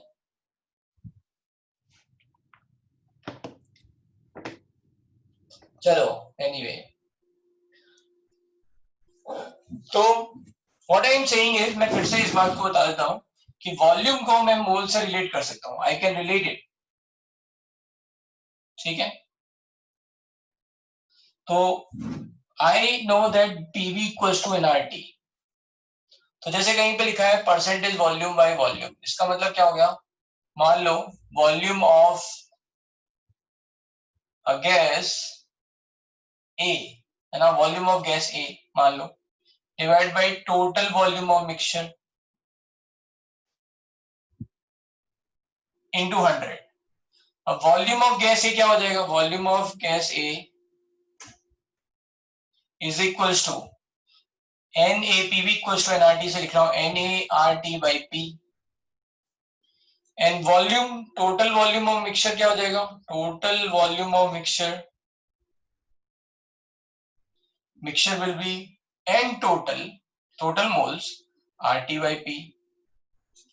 तो जब आप इन दोनों का रेशियो लोगे तो क्या होगा, are T by P cut जाएगा ऊपर और नीचे, तो परसेंटेज वॉल्यूम बाय वॉल्यूम क्या हो जाएगा, moles of A divide by total moles into 100। तो इसको बोलेंगे परसेंटेज मोल बाय मोल। और अगर इसको 100 से डिवाइड कर देंगे, है ना, तो Na बाई Nt क्या हो जाएगा, that is moles of A divide by total moles, moles of A divide by total moles, that is nothing but mole fraction. तो I hope these things are clear, ठीक है, ये बात समझ में आ रही है।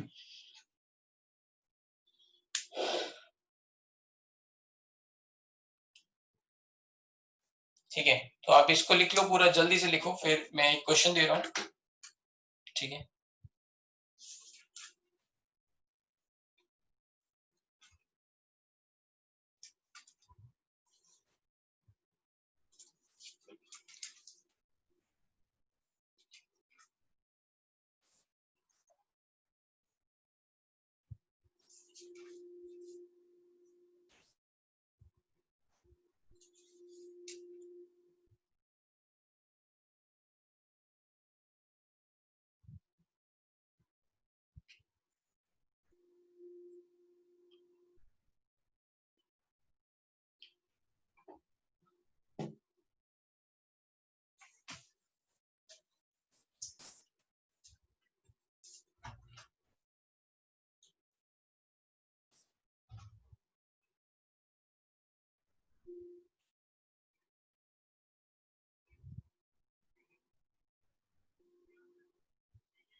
Now let's say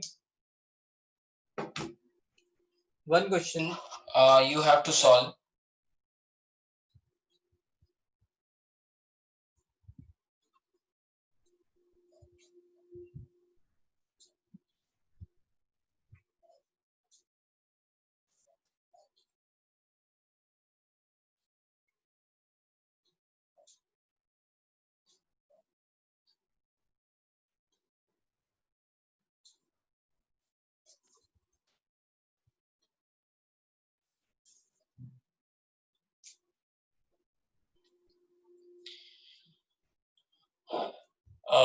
Write the question. What is the molarity of H2SO4 solution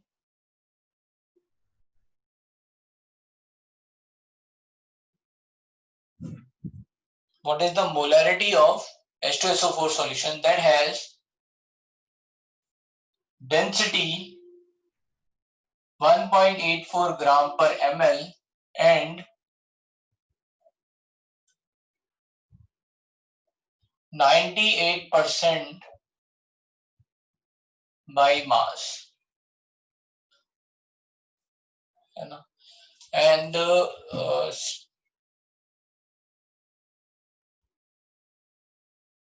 and 98% by mass and contains 98% by mass H2SO4. So here you have been given percentage by mass. Now percentage by mass is given, so you can directly convert into language ki 98 gram in 100 gram solution. Now you know the 100 gram, you know the density, can you calculate volume? Since you can calculate volume, you can calculate molarity. जल्दी से बताओ.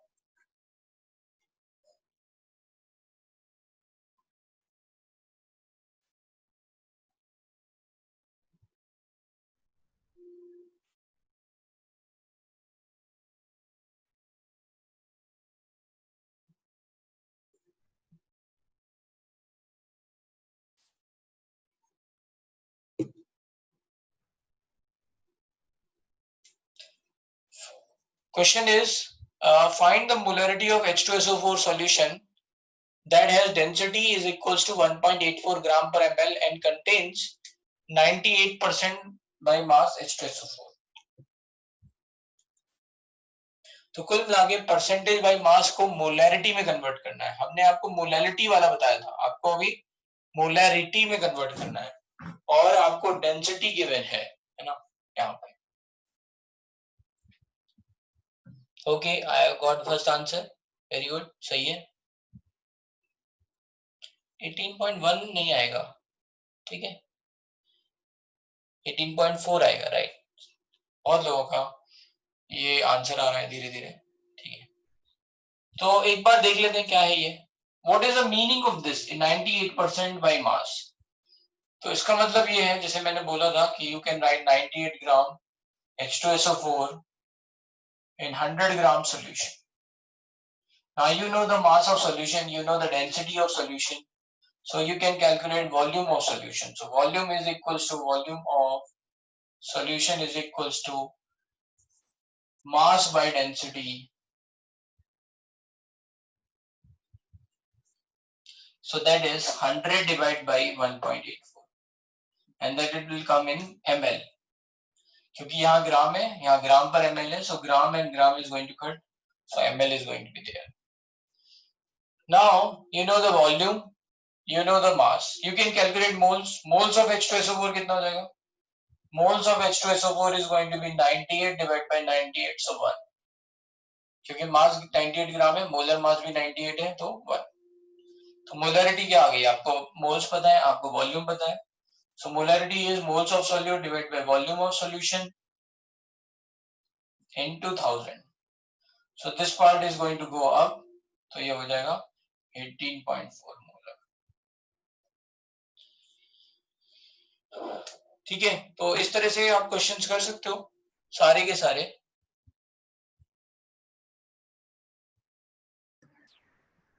Sir density H2SO4 की दी है ना, कि solution की दी है? Density solution की दे रखी है. सॉल्यूशन कितने रखी है? Okay sir. क्वेश्चन क्या था? What is the molarity of H2SO4 solution that has? Okay हाँ हाँ हाँ समझ गया सर। ठीक है, तो चलो नेक्स्ट इज लेट्स से ठीक है, तो इसमें इसी तरह के क्वेश्चन आएंगे। एक जो अब नेक्स्ट पार्ट है वो है मोल फ्रैक्शन। थोड़ा सा मोल फ्रैक्शन को और बता देते हैं, एंड लास्ट इज ppm। तो बस इतना ही है, ठीक है।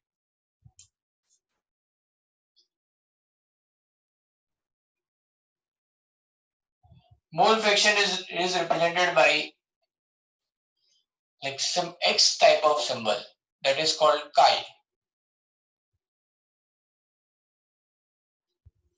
है ना, और सिंपली हम X बोल लेंगे, ठीक है।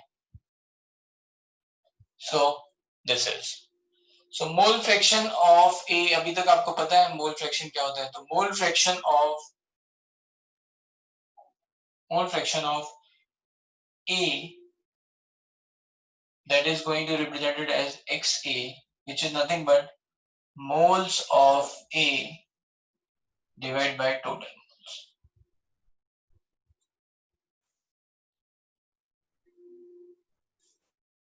So that is, let's say if I am saying तो Na divided by Na plus Nb, अगर मान लो दो है तो सिमिलरली मोल फ्रैक्शन ऑफ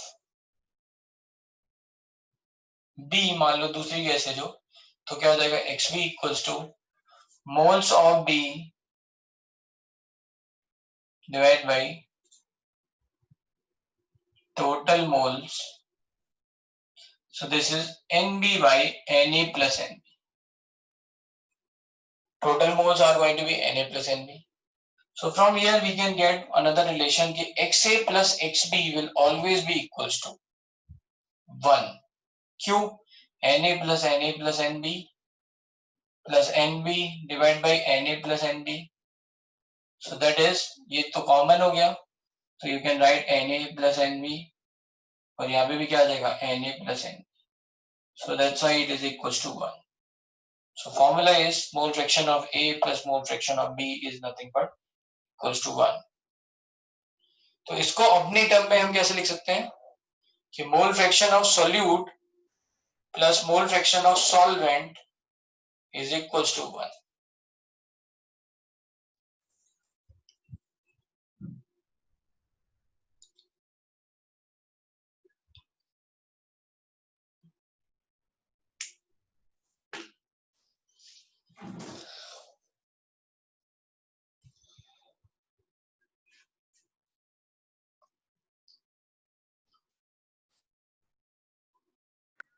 नहीं सर वो गलती से रह गया था सर।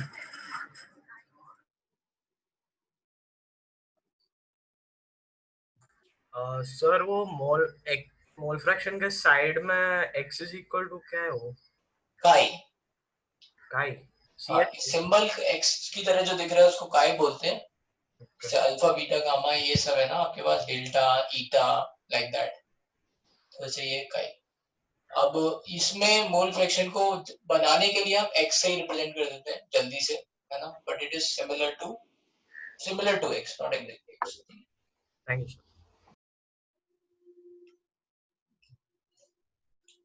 अब देखो मान लो किसी क्वेश्चन में मोल फ्रैक्शन दे रखा है, ठीक है, और हमसे मान लो कुछ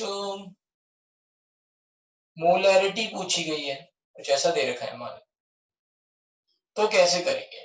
राइट, ठीक है, क्या दे रखा है? If mole fraction is given and they are asking molarity, तो देखते हैं अभी, ये आप लिख लो, जैसे आप लिख लो फिर लिख।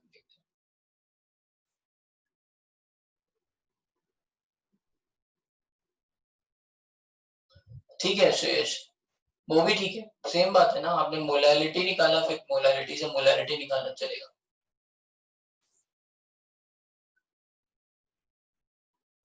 हाँ आराम से हमें, you can right.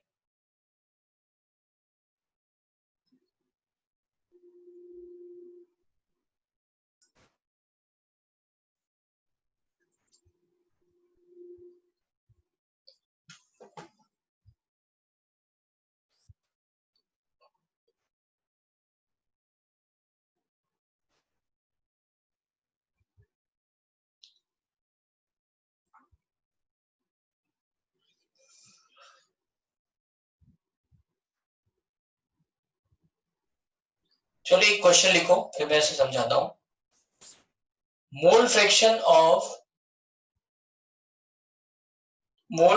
Of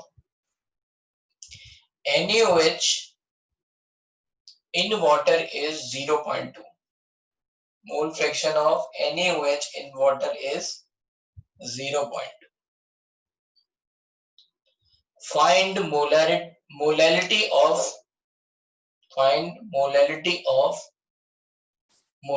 small m of that solution.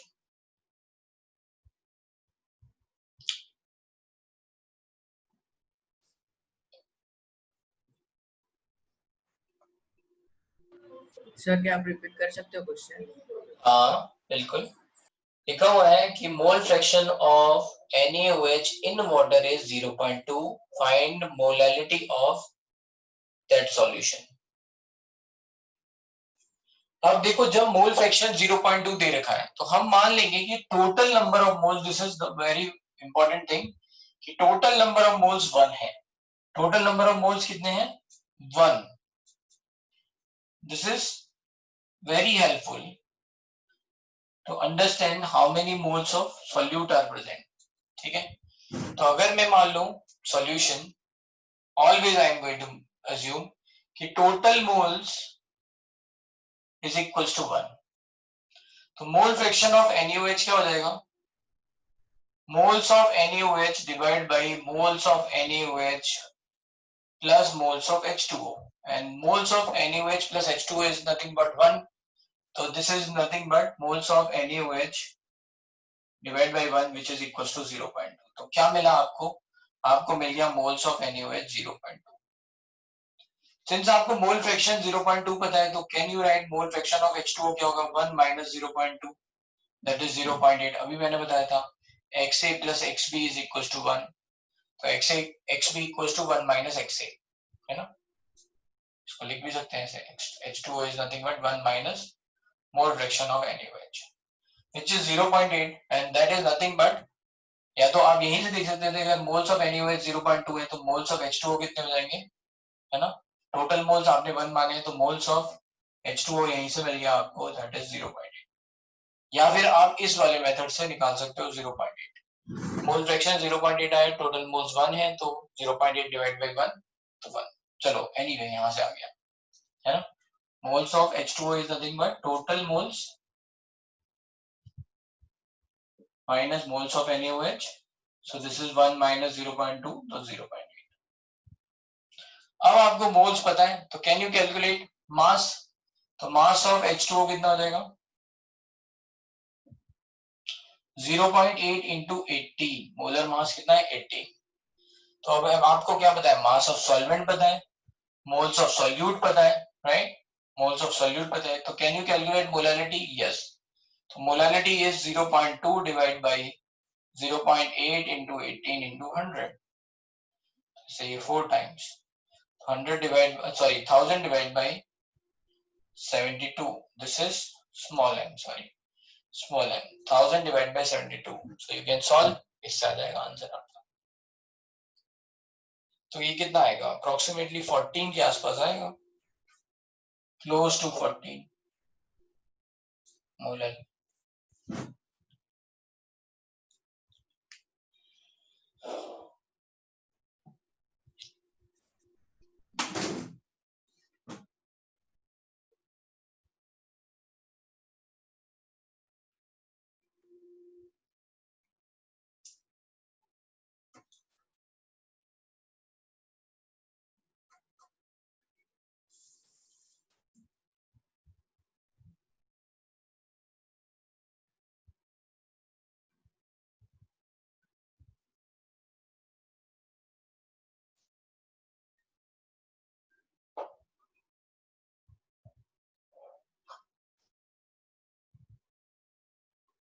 Yes, I have assumed total moles 1 है तो मेरा आसान हो गया. अगर मैं कोई और वैल्यू अज्यूम करूंगा तो फिर क्या होगा? मोल्स थोड़े से गड़बड़ाएंगे. नहीं 14 आएगा ये, 15 नहीं आएगा, है ना? 14 7 टाइम्स कितना होता है? 98 and 14 2 times 28. 980 plus 28 1008. तो अगर exact answer if you are going to looking for then it is going to be 13.9 के आसपास आएगा, 13.9। ठीक है, तो ये आगे क्वेश्चन है ना, तो इसमें ये ट्रिक है, ये याद रखना है, दिस इज मोल फ्रैक्शन की एक ट्रिक।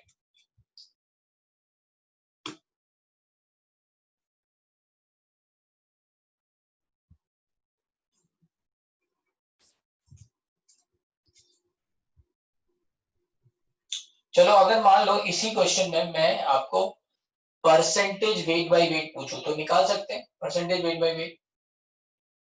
इसी क्वेश्चन में मैंने पूछा कि परसेंटेज वेट बाय वेट बताओ, आपको मोल्स पता है, यू कैन कैलकुलेट मास। देखते हैं भाई किसका आंसर आ रहा है पहले जल्दी से।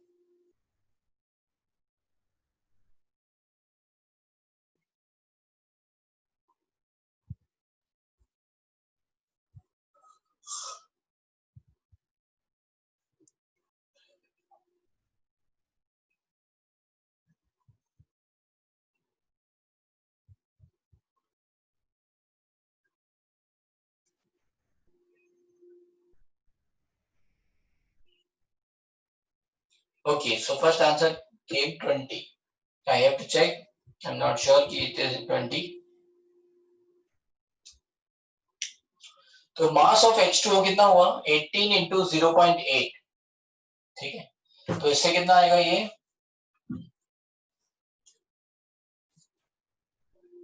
तो ये 18 into 8 this is going to be 12, 26,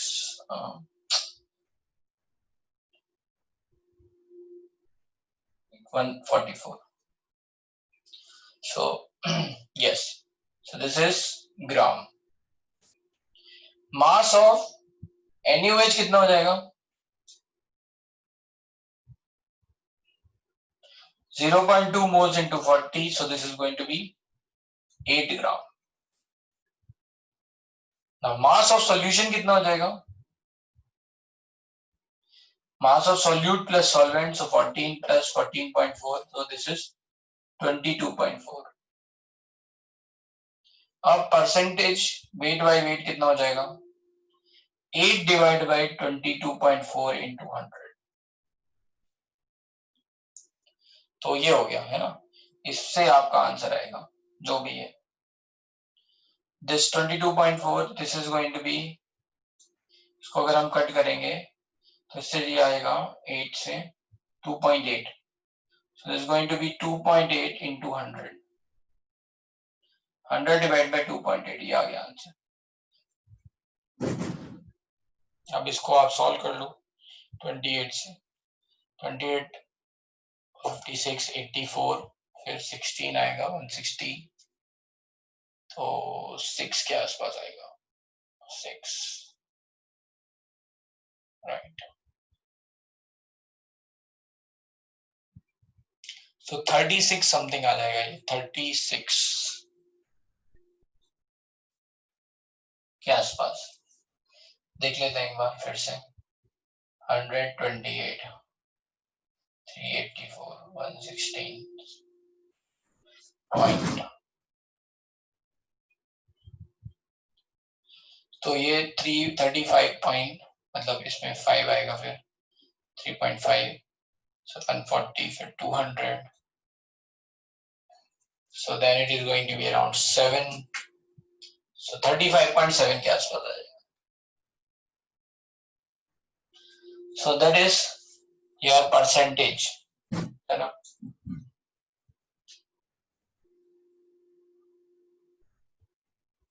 to 2.8 है ना, इसलिए 35, ठीक है अमित,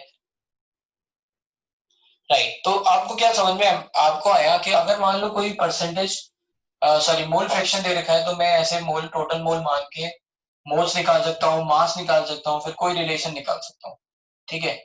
अगर इसी वाले क्वेश्चन में, इस वाले क्वेश्चन में, सेम क्वेश्चन में, if I have asked molarity, अगर मैंने मोलैरिटी पूछी होती, मोलैरिटी, तो क्या होता, तो मुझे मास ऑफ वाटर पता है, दैट इज 14.4 ग्राम, है ना। मास ऑफ वाटर कितना है और वाटर की डेंसिटी मुझे पता है 1 होती है, क्योंकि मुझे यहाँ सॉल्यूशन की डेंसिटी नहीं पता है। सॉल्यूशन की डेंसिटी अगर पता होगी तो मिल जाएगा, है ना। अगर क्वेश्चन में in question they have given if density of solution is given,